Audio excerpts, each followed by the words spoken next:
Division 2 Agents, the bombshell has officially dropped. Honestly, I wasn't ready for this at all. So welcome back to the channel, because if you thought the air was out of the tires after the anniversary event, you better strap in tight. Today we are looking straight into the absolute future of the Division 2. We're talking year 8, a brand new Incursion, massive new DLC coming in 2026, yeah, you heard it right, and the highly anticipated Survivors mode. All of this is hitting the live servers in 2026, at least that's the plan. But let's not waste any time and dive straight into it. Let's kick things off with Year 8 Season 1. The season is titled Rise Up, and the name says it all. The devs made it very clear they want to introduce a new layer of challenge to the game that will specifically push veteran agents to their limits. That is the core focus here. At the same time, we're getting new avenues to reach a new ceiling of power. It's going to be a balance of high-end challenge and increased power creep. We all know the drill.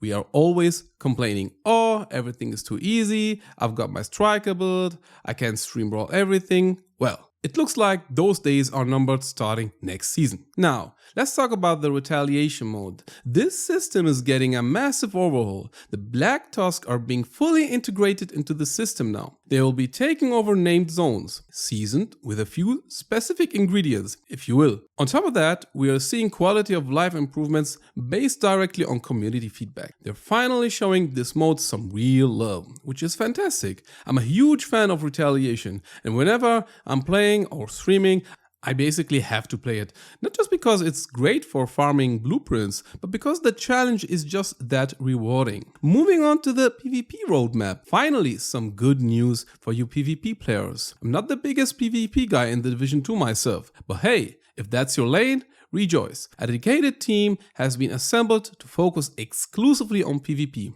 But don't expect new modes immediately. The top priority is fixing the core experience. We are talking cheats, hacks, abuses, and broken metas. Once that's stable, they'll look at mechanics and normalization step by step. That's the official play. And now for the real bombshell. The one word we have been waiting for. The ultimate bingo word. Crossplay. Yes, you heard that right. Crossplay is coming this year. You'll be able to play across different platforms. But a quick warning, there will be no cross-save. Only cross-play. So you won't be able to carry your PlayStation progress over to PC, for example. You can only play together. Still, this is huge. Think about how often we couldn't squad up with our closest friends just because they were on a different system. Those days are over. Well, there's more. Classified assignments. Those secret missions most of us, myself included, have basically ignored since launch. Those little year 1 puzzle missions are being taken over by Ubisoft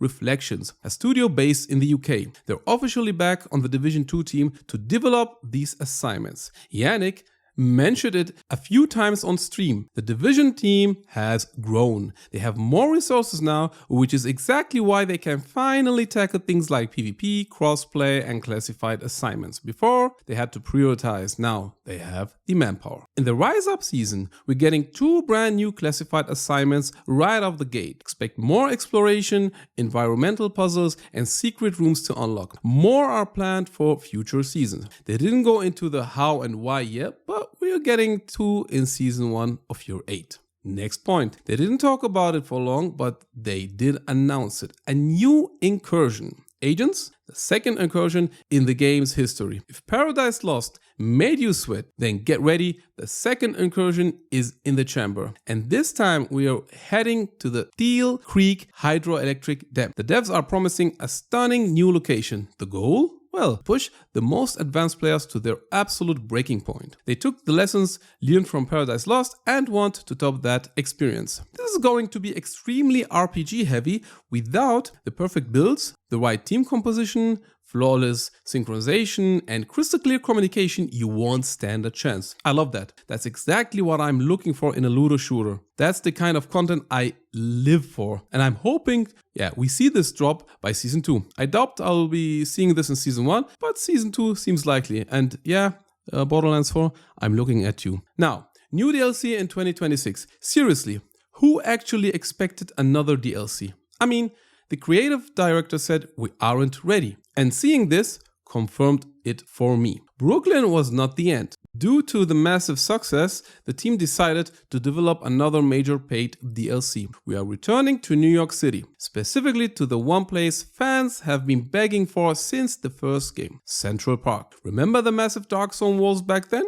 We couldn't really get in. Now we can. The teaser already showed it. It's going to be dark, well, very dark. The devs described the tone as death and darkness. It's going to be lethal. There's almost no official lore on what actually happened inside Central Park, so expect a lot of, new mysteries. Maybe even something worse than hunters?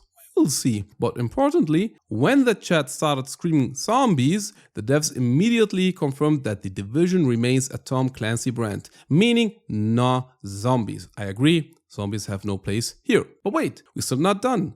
The new Survivors mode, remember? It's still coming. I'm hoping for 2026, even if they were a bit vague on the exact date.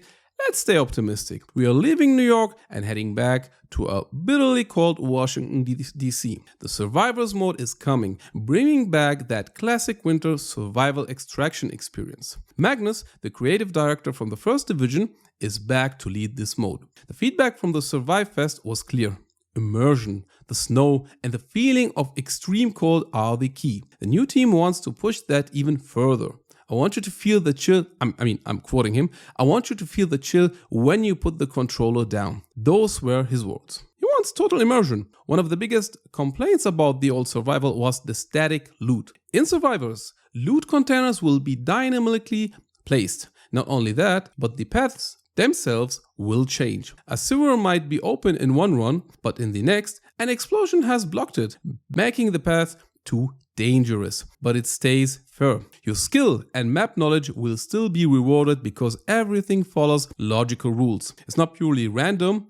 There are fixed points of interest, but the side paths and, let's say, routes will vary. This keeps the map knowledge aspect relevant, which is vital. They also mentioned the Elite Task Force. An early build has already been tested by players. Well, the feedback? It feels like you have to re-explore and reconquer DC all over again. They also teased that new gear sets are on the way. Massive, if you're listening, pick me up for the next test, please.